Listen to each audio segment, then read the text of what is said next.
e eu sou parceiro da Crédito Real há 10 anos, sou síndico profissional.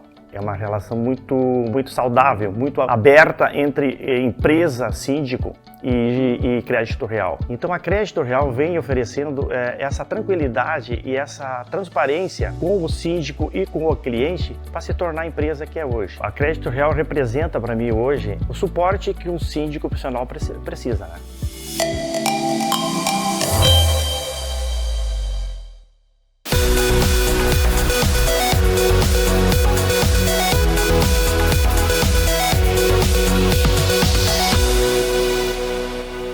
Olá, sejam todos bem-vindos ao nosso programa Panorama Imobiliário em Pauta.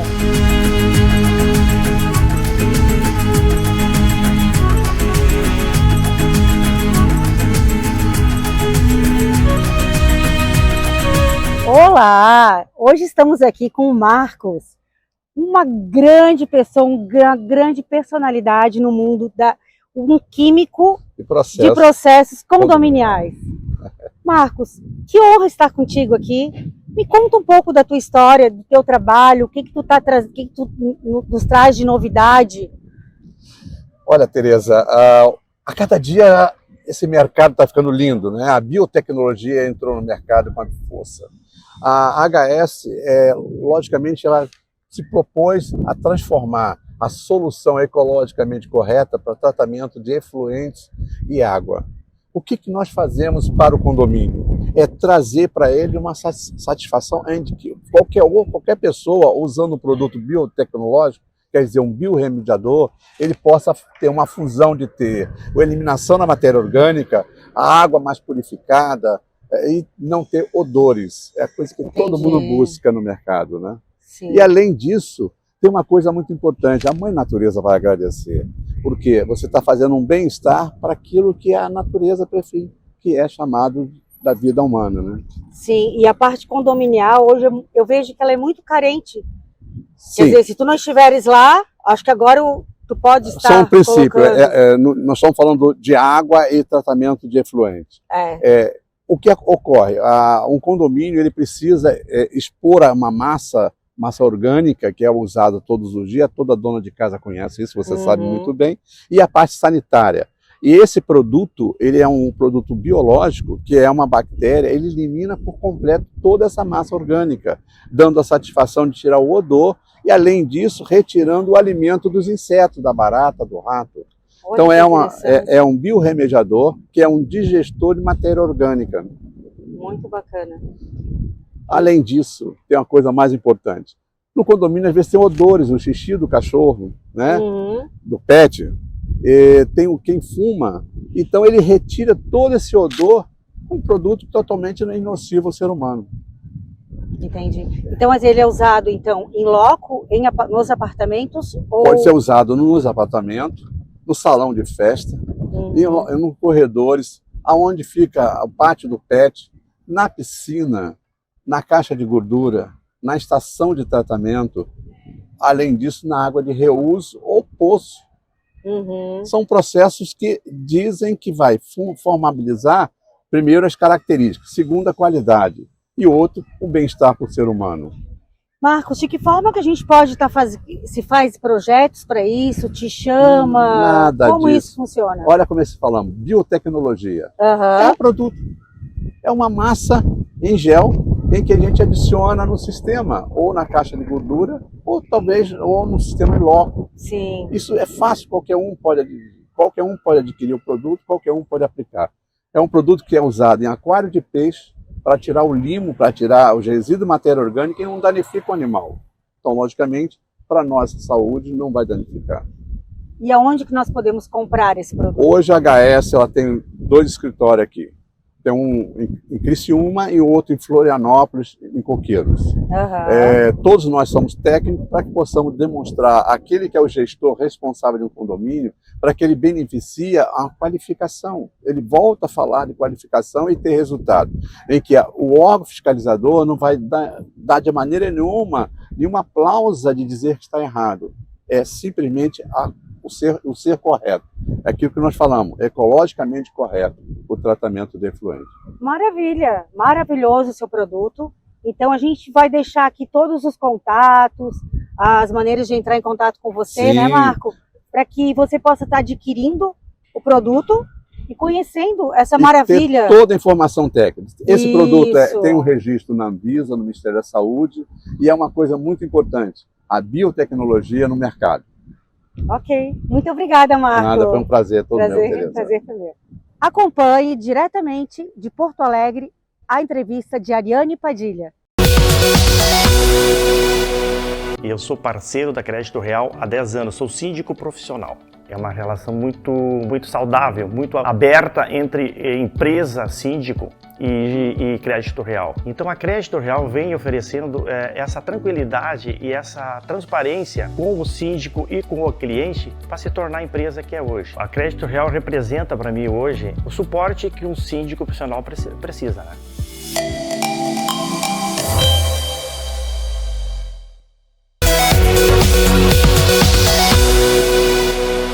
Olá, estamos aqui no programa Panorama Imobiliário em Pauta, num oferecimento da Crédito Real, uma administradora de condomínios e imobiliária presente no Rio Grande do Sul e Santa Catarina, super parceiro do Panorama Imobiliário em Pauta. Bom, hoje a gente está aqui com o Dr. João Paulo e a gente vai conversar um pouco sobre a Assembleia Virtual. E eu gostaria de perguntar para o Dr. João Paulo como surgiram as assembleias virtuais, qual é o histórico e por que hoje ela se tornou tão importante no meio condominial. Tudo bom, doutor? Tudo bem contigo? Tudo. Vamos lá. A questão da assembleia virtual, o nascimento, o surgimento dela, claro que ele advém da facilidade com a internet, com esse meio de comunicação que nós temos, né? Mas ele tinha um projeto de lei no Senado ou na Câmara dos Deputados, eu não vou me recordar. Acabou que esse projeto não foi aprovado, né? Já tramitando há alguns anos, tentando transformar as assembleias em assembleias virtuais também, né? Além das presenciais. A pandemia acelerou essa situação. Nós tivemos na pandemia, ainda em 2020, a aprovação da Lei 14.010, que é a Lei do Regime Jurídico Transitório, né? Que ali algumas questões foram regulamentadas, digamos assim. Algumas incertezas. Até a questão da prescrição mesmo, que ficou suspensa por 4 meses. Mas surgiram ali as assembleias virtuais, de forma formal. A lei tratou das assembleias virtuais. Antes, a discussão que existia era o seguinte: vigora no direito privado brasileiro o entendimento de que aquilo que não está proibido expressamente é permitido. E não existia uma expressa proibição da assembleia ser virtual, mas por costume ela sempre foi presencial. Então, até aquele momento existia uma incerteza: posso ou não posso? Será objeto de anulação posterior ou não?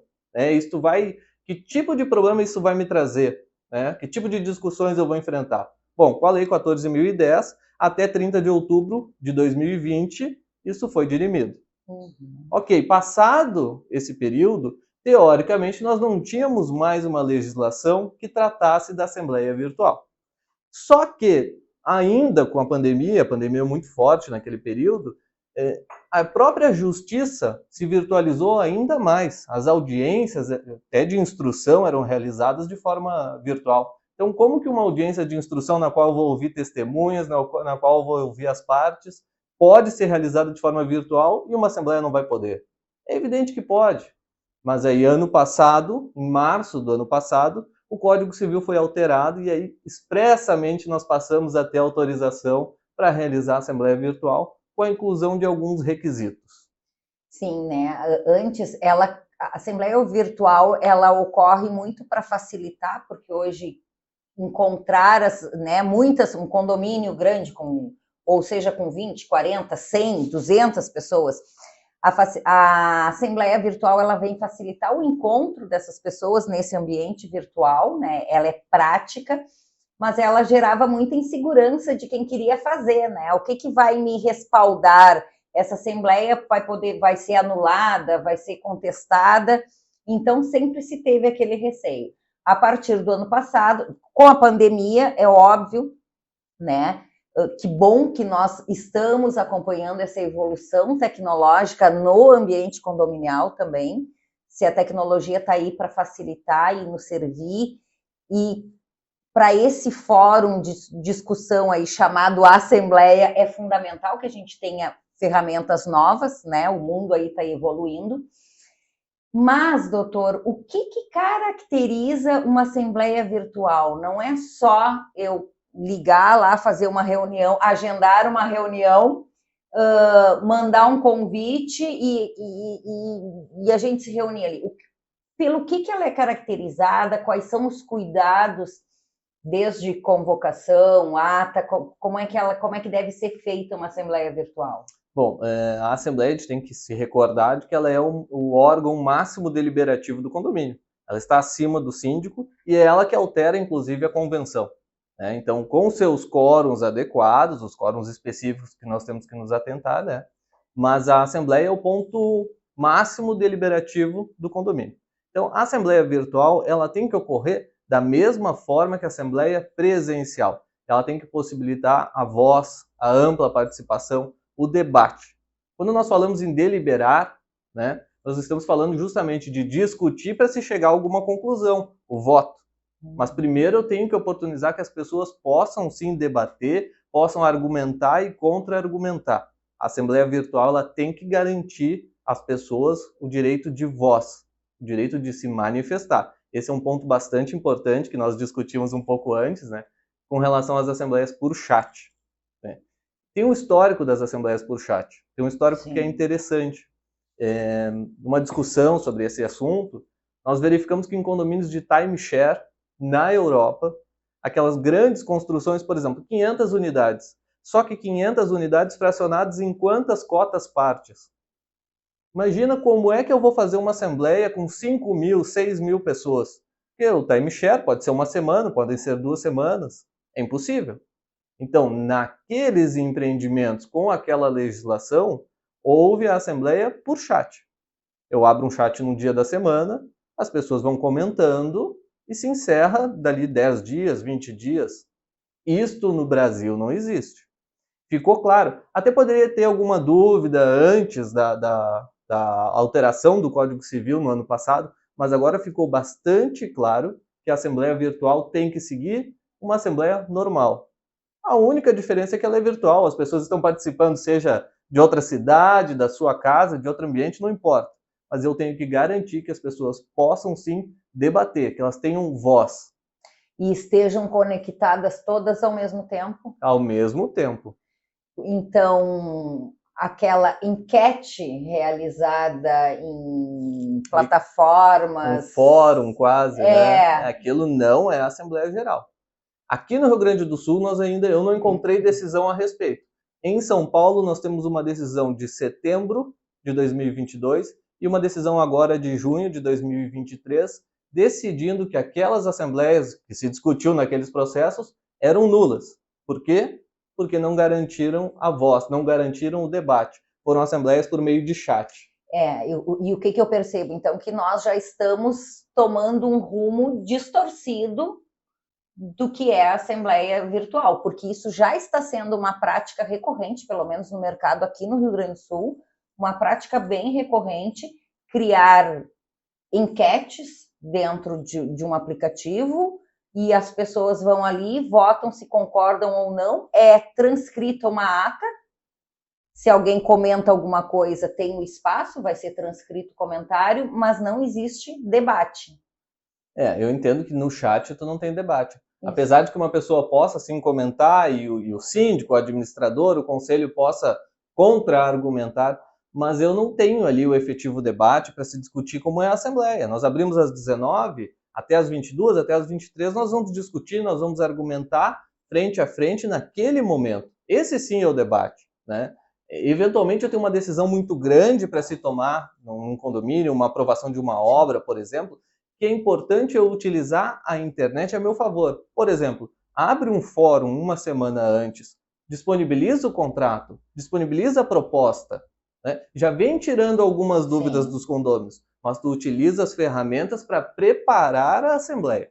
Tu vai facilitar a tua assembleia, mas nós não recomendamos juridicamente, de forma alguma, que se faça assembleias via chat. Nós entendemos que ela é nula e amparados tanto pela legislação quanto pela própria interpretação do judiciário, como eu disse, em 2 casos concretos. Essa é uma informação riquíssima, porque realmente essas assembleias estão acontecendo muito, e pela praticidade, porque nós temos ali 2 dias para o condômino entrar e votar, a gente considera que vai ser mais facilitado a questão do quórum, e estamos colocando em risco as assembleias, então. Sem dúvida. Fazendo isso. Elas podem ser anuladas, né? O prazo de anulação é um prazo decadencial de até 2 anos. Então, uma decisão importante do condomínio tem até 2 anos para ser anulada. Pode vir a representar um prejuízo muito grande para a administração do condomínio. Com certeza. Então, gente, muita atenção aí. Assembleia virtual é reunião online com todos os ritos de uma assembleia geral, ordinária ou extraordinária. Todos os condôminos terão que ser convocados. O condomínio não é responsável por garantir que essas pessoas possam acessar. Ou seja, eu não sou responsável por dar um computador, uma internet, cada um. Da mesma forma que na assembleia presencial, eu não sou responsável por essa pessoa se deslocar e chegar no condomínio ou em outro local, né? Sim. Mas eu tenho que garantir que essa pessoa possa acessar o link, possa ingressar na assembleia e possa se manifestar. E a assembleia híbrida, a participação, como é que ela está acontecendo? Eu particularmente não gosto, porque eu acho que é um despreparo em geral, é complicado, mas ela é muito importante, né? Há pessoas que não têm muito manejo, muito conhecimento com a internet, então tu garante que elas participem num ambiente no qual elas vão receber as informações, no qual alguém da administração vai estar junto, auxiliando. Mas a grande dificuldade que nós temos verificado é como comunicar das pessoas presenciais com as pessoas que estão online. E aí acaba que tu precisa de um interlocutor. Alguém que fale, olha, lá no fundo alguém referiu tal situação, o que vocês acham? Esse para mim tem sido a grande dificuldade. Mas com o avanço da tecnologia, na verdade até com as tecnologias que nós já temos hoje, talvez com algum sistema de microfone, algo assim, seria facilmente resolvida essa situação, né? Sim, porque é uma interação entre o presencial e o virtual, tem que participar também, porque também tem que opinar, também tem que ter interação. Realmente eu também acho ela bem mais complexa. E ainda, falando dentro das assembleias, nós temos um tema polêmico, doutor, que são as procurações. Né? Hoje a gente sabe que, infelizmente, não existe, agora o senhor vai dizer, aí, em relação ao regramento, mas as procurações acabam se tornando um jogo político, um risco para o condomínio. O que o senhor tem para trazer para a gente assim, de informações a respeito de procurações em assembleias? A primeira questão que a gente tem que avaliar é que a procuração ela é um contrato. Parece que não, porque é um instrumento extremamente simples, mas é um contrato. É um contrato de mandato. Procuração, então, é um contrato. A segunda coisa que eu sempre gosto de referir para todo mundo, que é um contrato de confiança. Eu outorgo os meus poderes a alguém porque eu confio nessa pessoa. Essa é a essência do contrato de mandato, da procuração, a confiança. Eu não vou outorgar uma procuração a uma pessoa que eu não confio, porque ela vai administrar os meus bens. Uma decisão numa Assembleia Geral importa em valores, importa arrecadação, pagamento de despesas ordinárias e extraordinárias. Mas, enfim, a gente sabe que essa situação ela acaba se desvirtuando por questões políticas. No Código Civil, o contrato de procuração, de mandato, é um contrato não solene, é um contrato simples. Eu posso pegar uma folha, escrever à mão mesmo, assinar, e eu só tenho que preencher alguns poucos requisitos. Eu tenho que qualificar completamente o outorgante, o outorgado, e tenho que especificar a finalidade. E também eu não preciso declarar exatamente o dia da Assembleia. Eu posso declarar que na Assembleia do condomínio X, em todas as assembleias ordinárias e extraordinárias, outorgo poderes ao fulano de tal para me representar. A convenção pode estabelecer limites. Esse é um tema até polêmico, mas a convenção pode estabelecer limites. Pode estabelecer, por exemplo, que eu tenha que ter assinatura reconhecida. Não necessariamente, né? O Código Civil não determina isso. A convenção pode. A convenção também pode determinar uma limitação do número de procurações. Então, por CPF, eu posso levar até 2, 3 procurações. Particularmente, eu sei que é uma questão de jogo político dentro do condomínio, mas quando eu penso na situação da confiança, eu penso o seguinte, olha, se 10 pessoas confiam no fulano de tal, por que eu vou proibir essas pessoas de exercer um direito de propriedade e outorgar a sua procuração, a confiança naquela pessoa. Mas a gente sabe que as situações elas são desvirtuadas, né? Pois é, eu até nunca tinha pensado nesse sentido, né? Se as pessoas estão... É que esse montante de procurações, e quanto maior o condomínio, a gente sabe que muitas vezes, indo a fundo até falsificações, né? Sim, procurações falsificadas também se encontra. Mas vem isso, se 10 pessoas confiaram, né? Eu nunca tinha pensado por esse lado, realmente. E a gente sabe que a questão do jogo político, das procurações, mas eu acho que do que tu trouxe, assim, extremamente importante é para quem realmente eu estou dando essa procuração, né? Porque essa pessoa vai te representar, vai dar o teu voto ali, e o síndico pode ter procuração? O Código Civil não estabelece nenhuma limitação, nem ao síndico, nem aos membros da administração em geral. Né? Pode ser um terceiro qualquer, pode ser um advogado, pode não ser um advogado. Então, não há limitação no Código Civil. Mas a convenção pode sim estabelecer esse limite de que os membros da administração, ou só o síndico, não recebam procuração. Que seria interessante, né? Que seria interessante no sentido de não pessoalizar, já deixar na convocação, não é porque é o síndico, é o fulano, ou, né, ou o outro, mas para que nenhum deles possa ter. Mas se nós estamos tratando de risco, aí nós temos que entender que também que o brasileiro é muito criativo, né? Eu não posso outorgar procuração para o síndico, mas para a esposa do síndico ou para o marido da síndica, eu posso, evidente. Então, se a minha intenção realmente é limitar, eu acho que tem que ser limitado aí por pessoa, por representante, por CPF.